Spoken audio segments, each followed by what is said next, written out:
अमीर बालाज एक शादी पे गए, फायरिंग हुई, कत्ल हो गया। जो मारने वाला था वो भी वहाँ उसको मार दिया गया। अब मेन एविडेंस वही थी, अगर उस बंदे को जिंदा गिरफ्तार किया जाता, टीफी है वो मुल्क से बाहर भाग जाता है, तो जाहिर है कि अगर वो बंदा भाग गया तो मशकूक हो गया। पंजाब की तारीख है कि दोस्तों पे मान किया करते हैं, तो वो मान शायद खत्म हो जाता है। उस पे कि जी 5 करोड़ लेके अगर एहसन शाह पे प्रूव हो जाता है, इसी में शायद उसका सरगंजा भी किया गया, जिसकी तस्वीरें वायरल हुई। अस्सलाम वालेकुम नाज़रीन, आपकी मेज़बान तैयबा अवान आपकी खिदमत में हाजिर है और आप देख रहे हैं डेली पॉइंट। नाज़रीन, आज हम आपकी मुलाकात करवाएंगे डीएसपी अजीजुल्लाह खान से, जो कि साबका पुलिस ऑफिसर रह चुके हैं और मौजूदा सूरत हाल में ये एक एडवोकेट है।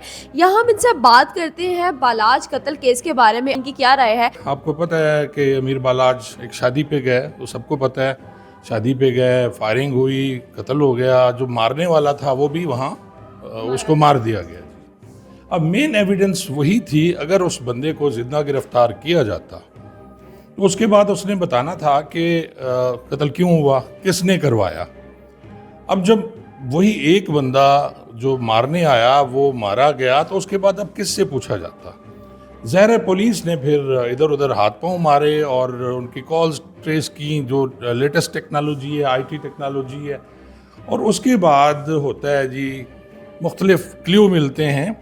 और उसमें एक बात जो होती है कि जी वो जो तीफी है वो मुल्क से बाहर भाग जाता है, तो जाहिर है कि अगर वो बंदा भाग गया तो मशकूक हो गया।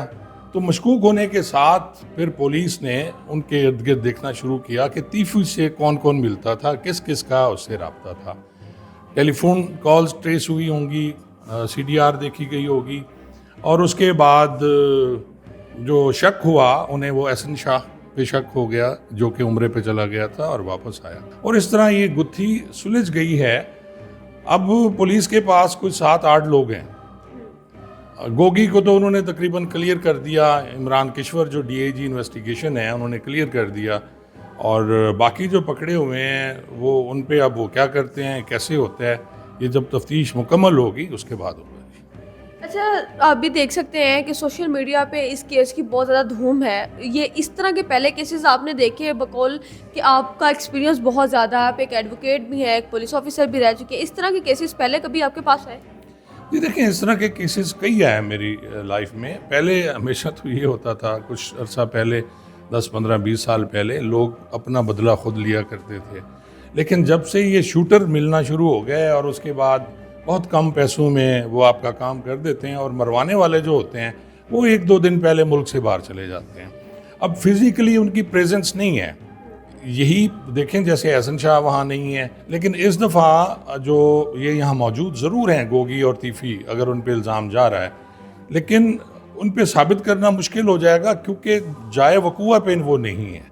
लेकिन एफआईआर की अगर बात की जाए तो एफआईआर में तो वो दिखा रहे हैं कि दोनों ने आके ललकारा बाकायदा कि जी तगड़े हो जाओ और असी बदला लेना है, और उसके बाद उन्होंने उस बंदे को कहा फायरिंग कर दें।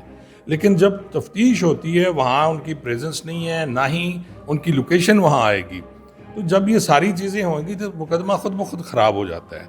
तो आज जो बात हो रही है कि एहसन शाह बरी हो जाएगा, 3 एडवोकेट हैं वो कह रहे थे और ये सारे कह रहे हैं, तो उसकी शायद वजह यही है कि वहाँ पूरे एक शादी हाल में फायरिंग हुई, बहुत से लोगों ने देखा, वो एक नहीं, ऐसी बात है। तो जब वहाँ उनकी प्रेजेंस नहीं है गोगी और तीफ़ी की या किसी और बंदे की, तो फिर कैसे प्रूव करेंगे। सिर्फ 109 में वो ले जा सकते हैं, और 109 में सिवाय भुट्टो के आज तक कोई सज़ा नहीं हुई। जिस शूटर को बालाज को शूट करने के लिए कहा गया था, उसी शूटर को भी शूट करने के लिए कोई और शूटर भी बुलाए गए थे ताकि वो शूटर पकड़ा ना जाए। नहीं, अभी तक ये बात मेरी इल्म में नहीं है कि किसी और को मुकर्रर किया गया, लेकिन ये भी हो सकता है कि उसके साथियों में कोई ऐसा, जैसा कि एहसन शाह के बारे में कह रहे हैं कि उसने दोस्ती में धोखा दिया, उसने गद्दारी की, और इतने साला जो पंजाब की तारीख है कि दोस्तों पे मान किया करते हैं, तो वो मान शायद ख़त्म हो जाता है। वो उस पर कि जी 5 करोड़ लेके अगर एहसन शाह पे प्रूव हो जाता है, और अब तक तो प्रूव हो गया है, जिस तरह पुलिस बता रही है कि पैसों की रिकवरी हुई है, कि उसकी गर्लफ्रेंड थी उससे रिकवरी हुई है, तो फिर मेरे ख्याल में ये सही है, और इसी में शायद उसका सरगंजा भी किया गया, जिसकी तस्वीरें वायरल हुई। जिनके अकाउंट पे, जिस खातून के अकाउंट पे पैसे गए वो उनकी ही बेगम थी जिससे उन्होंने हाल ही में निकाह किया था और उनके अकाउंट में वो पेमेंट की और दोनों उम्रा करने के लिए मदीना मुनव्वरा गए थे और एहसन शाह ने वहाँ रायकी की है। तो आपको क्या लगता है कि एहसन शाह वाकई इस काम में मुलव्वस है या एहसन शाह को फंसाया जा रहा है? देखिए, मेरे पास कोई डायरेक्ट एविडेंस तो है नहीं, ना ही मैं इसका तफ्तीशी हूँ। लेकिन जो अभी तक बातें सामने आई हैं वो यही है कि जी ये वहाँ से वीडियो कॉल करता था, ये वहाँ खाना काबा दिखाता था, रोज़ा रसूल दिखाता था और बताता था कि जी मैं यहाँ खड़ा हूँ, और इस टाइप की बातें वो कर रहा है। और पैसों की बात भी ज़ाहिर है पुलिस के पास है या कुछ लोगों से ये खबर आई है, जो अंदर की खबर होती है, जैसा कि मैं पुलिस में रह चुका हूँ। तो अभी तक तो यही बात है कि जी पैसे 50 लाख या 60 लाख, 5 या 6 मिलियन की बात हो रही है कि जी वो लिए गए। अब ये पुलिस बेहतर बताएगी, या तफ्तीश जब ओपन होगी, फाइल हमारे सामने आएगी, तो फिर हम बता सकते हैं। अच्छा, यहाँ अब अमीर बलाज को इंसाफ किस तरह दिलवाया जा सकता है? ये बदकिस्मती है हमारी कि जब भी इस टाइप के कत्ल होते हैं, आप देख लें लियाकत अली ख़ान को देख लें, उन पे फायरिंग हुई और वो उसके बाद उनके कातिल को मार दिया गया।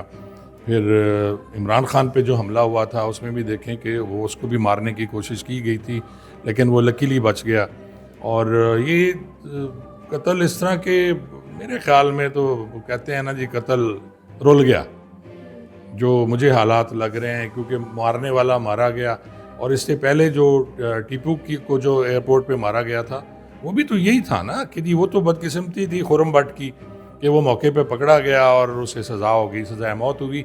वो भी कन्वर्ट हो गई है उम्र कैद में, और मेरे ख्याल में कुछ अर्से तक वो शायद बाहर आ जाएगा। तो देखें, लेकिन मुझे नहीं लग रहा कि ये पुलिस प्रूव कर पाएगी इन लोगों पे 109 में, और कितनी सज़ा होती है ये भी मुझे तो नहीं लग रहा जी।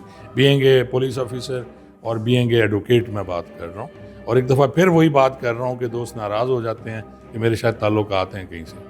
बहुत बहुत शुक्रिया कि आपने हमें वक्त दिया। आज हमारे साथ डीएसपी अजीज़ुल्लाह खान मौजूद थे, जिनसे हमने अमीर बलाज कत्ल केस के बारे में बात की कि ये उस केस को किस नज़र से देखते हैं और कहानी में नया मोड़ क्या आने वाला है। इसी तरह अपनी मेज़बान तैयबा अवान को दे इजाज़त। अल्लाह हाफिज़।